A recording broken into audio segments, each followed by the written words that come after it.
आप सभी को गणेश चतुर्थी की हार्दिक शुभकामनाएं। पौराणिक कथा के अनुसार भाद्रपद माह के शुक्ल पक्ष की चतुर्थ तिथि को गणेश भगवान की अवतार हुआ था। इसलिए हम हर साल इस तिथि पर गणेश चतुर्थी का पर्व मनाते हैं। यह पर्व 10 दिनों तक चलता है। यह चतुर्दशी तक चलता है। अनंत चतुर्दशी के दिन पवित्र नदी में या फिर घर में ही टब में कोई पवित्र बीकर में गणपति बापा का विसर्जन किया जाता है। अब हम आपको गणपति बापा की कथा सुनाते हैं। इससे पहले आप मेरे चैनल को लाइक कर दीजिए और सब्सक्राइब कर दीजिए। बहुत समय पहले की बात है। भारत के एक छोटे से गांव में गोपाल नाम का एक गरीब आदमी अपनी पत्नी लक्ष्मी के साथ रहता था। गोपाल बहुत ही साधारण और परिश्रमी व्यक्ति था, लेकिन उसकी गरीबी उसके जीवन को कठिन बना रखा था। खेतों में मेहनत करने के बावजूद उसकी फसलें अक्सर खराब हो जाती थी या सूखा पड़ने से पूरी तरह नष्ट हो जाती थी। उसके पास जीवन की कोई सुविधा नहीं थी, लेकिन गोपाल का एकमात्र सहारा था उसकी अपार श्रद्धा और भगवान गणेश जी पर विश्वास। गांव के हर कोने में गणेश जी की महिमा की चर्चा होती थी। गोपाल के गांव में एक प्राचीन गणेश जी का मंदिर था, जहां गांव के लोग नियमित रूप से पूजा अर्चना करने आते थे। लेकिन गोपाल की भक्ति सबसे अलग थी। उसकी भक्ति इतनी गहरी थी कि वह प्रतिदिन मंदिर जाकर भगवान गणेश के समक्ष घंटों बैठता था और उनसे अपने मन की बातें करता रहता, मानो जैसे भगवान गणेश उनके पास ही बैठे हो, उसकी हर बात को सुन रहे हो। गोपाल भगवान गणेश को अपना मित्र और मार्गदर्शक और रक्षक मानता था। जब भी उसके जीवन में कोई कठिनाई आती थी, वह भगवान गणेश के पास जाकर उसके समक्ष संभाषण करता और अपने दिल की बात बताता था। गोपाल की पत्नी लक्ष्मी भी एक धर्मपरायण महिला थी। वह भी गणेश जी की पूजा करती थी, लेकिन गोपाल की तरह उसकी भक्ति उतनी प्रगाढ़ थी। एक दिन जब गोपाल और लक्ष्मी अपनी छोटी सी झोपड़ी में बैठे थे, तब गोपाल ने लक्ष्मी से कहा, लक्ष्मी, हमारे जीवन में चाहे कितनी भी कठिनाइयां क्यों ना हो आए, मैं जानता हूं कि भगवान गणेश जी हमारी मदद अवश्य करेंगे। हमें बस अपना विश्वास उन पर बनाए रखना होगा। लक्ष्मी ने चिंतित स्वर में कहा, गोपाल, मैं जानती हूँ कि तुम भगवान गणेश की परम भक्त हो, लेकिन गांव में जो दैत्य काल वसर आतंक मचा रखा है, उससे कैसे निपटें? वह निर्दोष लोगों को मार रहा है, फसलें जला रहा है और राजा भी उनके सामने असहाय हो चुके हैं। अगर वह हमारी झोपड़ी तक आ गया तो? तब गोपाल ने मुस्कुराते हुए कहा, लक्ष्मी, मुझे भगवान गणेश जी पर पूरा विश्वास है। वे हमें और इस गांव को कालवासुर से के आतंक से बचाएंगे। बस हमें उनके प्रति भक्ति में कोई कमी नहीं आने देना चाहिए। अब गांव में शक्तिशाली और निर्दय दैत्य कालवसर का आतंक था। कालवसर ने अपनी काली शक्तियों से पूरे गांव पर कब्जा जमा रखा था। वह गांव वासियों से जबरन कर वसूल करता, उनकी मेहनत की फसलें जला देता और जो उसका विरोध करता उसे बुरी तरह से सजा देता। गांव के लोग डर और घबराहट में जी रहे थे। राजा भी कालवसर के भय से गांव में आकर सहायता करने से डरते थे। गांव के लोग धीरे धीरे भगवान से भी निराश होने लगे। कालसूर ने यह घोषणा की थी कि जो भी उसके खिलाफ जाएगा, उसे भयंकर यातनाएं दी जाएगी। गांव के लोग इतने भयभीत थे कि वे मंदिर तक जाने से भी डरने लगे थे। लोग भगवान गणेश से भी डरने लगे, यह सोचकर कि शायद उनका प्रार्थना भी व्यर्थ हो चुकी है।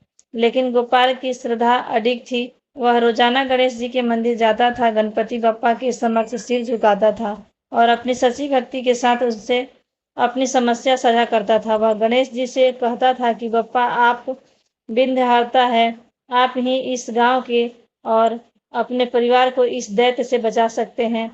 मुझे आपकी कृपा पर पूरा विश्वास है। पहले राजा के पास उस असुर की बात पहुंची नहीं थी। जब कालवसर के अत्याचार की खबर राजा तक पहुंची तो वह राजा भी स्वयं एक वीर योद्धा था, लेकिन कालवसर की अपार शक्ति और क्रूरता ने उसे भी कमजोर बना दिया था। राजा ने अपने दरबारियों से कहा, कालवसर को रोकने के लिए हमें एक योद्धा की जरूरत है। लेकिन गांव में ऐसा कोई भी नहीं है जो उसका सामना कर सके। मैं खुद भी उस दैत्य का सामना करने से डरता हूँ। इसी बीच गांव के लोगों ने राजा को बताया कि गोपाल नाम का साधारण किसान है जो भगवान गणेश का परम भक्त है और उसने संकल्प लिया है कि वह भगवान गणेश की कृपा से गांव को काल वसुर के से बचाएगा। तुरंत ही गोपाल को दरबार में बुलाया गया। जब गोपाल राजा के सामने पहुंचा तब राजा ने कहा, गोपाल, मैंने तुम्हारी भक्ति के बारे में बहुत सुना है।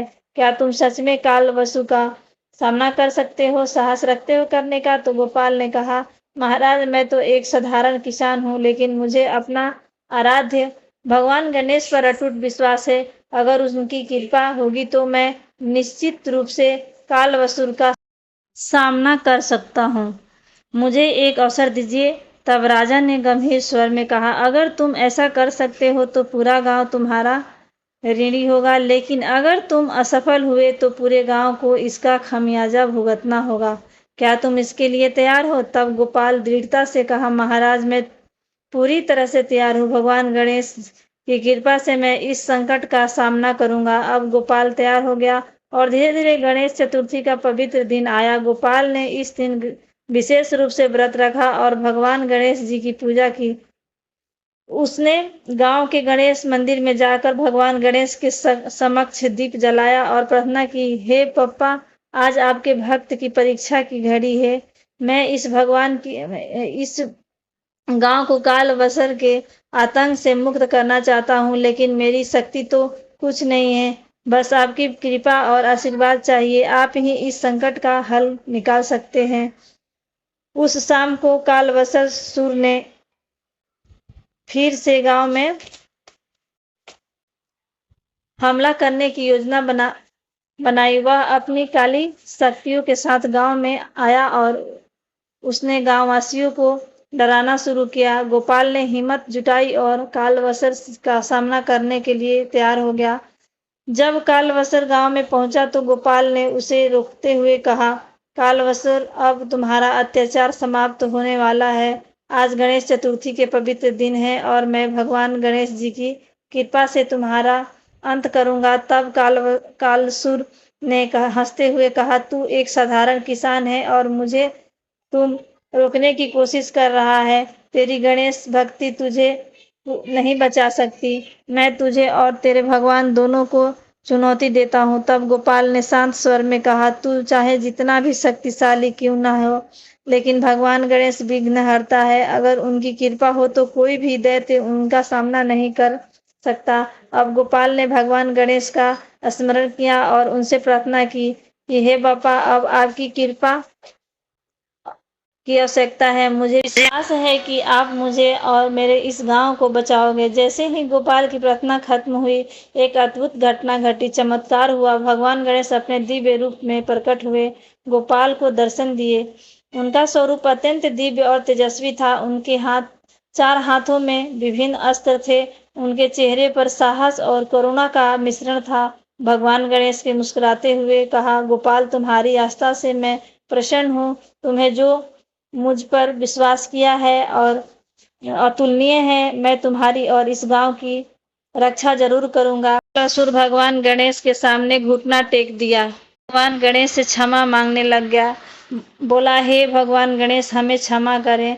हम इन गांव वालों पर बहुत यत्न किए हैं। अब मुझे कृपा करके क्षमा करें। लेकिन भगवान गणेश ने बोला कि हम तुम्हें क्षमा एक ही शर्त पर करेंगे। तुमको हम एक मौका जरूर देंगे, लेकिन तुमको इस गांव से जाना होगा और कभी लौट कर इस गांव में आना नहीं होगा। तभी वसुर ने बोला कि हाँ, हम आपकी बात मानते हैं। हम अब इस गांव में कभी नहीं आएंगे।